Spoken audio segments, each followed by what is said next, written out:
नमस्कार. मी योगिनी प्रभुदेसाई तगारे. तेजोनिधी सुभाषचंद्र या मालिकेचा चौथा भाग सादर करत आहे. मागच्या भागात आपण पाहिलं की सुभाषबाबूंचं पाऊल हिंदुस्थानच्या सीमेबाहेर पडलेलं आहे. त्यानंतर प्रवास पुन्हा सुरू झाला आहे. खिंड पार केली, उतरण पार केली, पायथ्याचं चालणं संपलं आणि मग मध्यरात्रीला गाव लागलं. गाव अगदी छोटं, पिष्कन मैना हे त्याचं नाव. इथे मशिदीतच उतरायची प्रथा. मशीद अगदी लहान, त्यात आधीच माणसं उतरलेली, जेमतेम जागा, डोक्याशी पाय, पायाशी डोकं. वाळक्या गवतावर झोपायचं. थंडी कडाक्याची. मक्याचे जाड जाड रोडगे कसे बसे पोटात ढकलले. मैलोन मैल पायपीट झालेली. प्रचंड थकवा. बाहेर शेकोटी, आत त्याचा धूर. सुभाषबाबूंना श्वासाचा त्रास व्हायला लागला. कसंही चैन पडेना. सारखे आत बाहेर करत. जीव घाबरा झालेला. तगमग तगमग. भगतरामला उठवायचा संकोच. तसंच सोसणं. रात्रभर झोप नाही. शेवटी एकदाची सकाळ झाली. प्रवास पुन्हा सुरू झाला. आम्ही गवंडी आहोत आणि पुढच्याच गावातल्या बांधकामावर चाललोय अशी बतावणी केली होती. त्यामुळे थकवा असूनही गावात खेचर घेता येईना. संशय आला असता. कडक ऊन, अवघड वाट, पायपीट. 3 मैलाला 3 तास लागले. मग खेचर घेतलं. सगळीकडे डोंगर, दऱ्या, वाट निमुळती, घसरडी. रात्र झालीये. घनदाट अरण्य लागले. अंधार अंगावर धावून येतोय. शूरालाही धडकी भरावी असा प्रदेश आहे. त्यातच बर्फ पडतंय.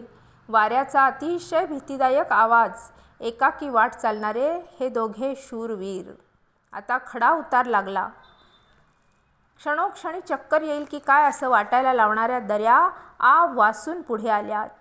रात्रीचा 1 वाजलाय. पूर्ण एकाकीपणा. ही पायपीट कशी चालली आहे? तर हमरस्ता टाळून डोंगर वाटेनं. नाहीतर हमरस्ता आहे, पण बातमी फुटली असेल तर पकडलं जाण्याचा धोका कधीही उद्भवू शकत होता. हा अफगाणी प्रदेश आहे. अफगाणची त्यावेळची राजवट ही ब्रिटिश धार्जिणी आहे. त्यामुळे मनात धाकधूक. पण भगतरामचं ज्ञान किती आहे पहा. तो म्हणाला, बाबूजी, अफगाणी राजवट ब्रिटिश धार्जिणी आहे, तरी जनता ब्रिटिशांच्या विरोधात आणि हिंदुस्थानच्या बाजूनं आहे. शिवाय बाबूजी, तुमच्या नावाचा दबदबा जगभर आहे. तेव्हा इथलं सरकार पकडलं गेलोच तरी ब्रिटिशांच्या ताब्यात तुम्हाला देण्याचं धाडस करू शकणार नाही. प्रचंड जनक्षोभाची भीती सरकारला बाळगावीच लागेल. आता भूक, श्रम, ताण यांनी पाऊल टाकणं अशक्य झाले. पण तिथे काय मिळणार? इतक्यात मालमोटार दिसलीये, पण चहाच्या पेट्यांनी ती भरून गेलीये. त्या ढिगावरच बसावं लागलं. ICSच्या खुर्चीवर विराजणारे सुभाषबाबू देशासाठी किती कष्ट उपसतायत. चहाच्या पेट्यांवर बसून प्रवास करायला लागलेत. पण कसलीही तक्रार नाही, चिडणं नाही, वैतागणं नाही. शांत, आनंदी, हसतमुख. फांद्यांचे सपकारे तोंडावर बसू नयेत म्हणून कसरत. घसरून पडायला होऊ नये म्हणून कसरत. खूप कष्ट चालू आहेत. रात्र झाली. बर्फ पडायला लागलं. थंडी प्रचंड वाढली आहे. हुडहुडी प्रचंड भरली आहे. थरथरायला होतंय. पहाटे 4 वाजलेत. बुतखाकचे तपासणी नाके दिसले. पुन्हा धस्स झालं.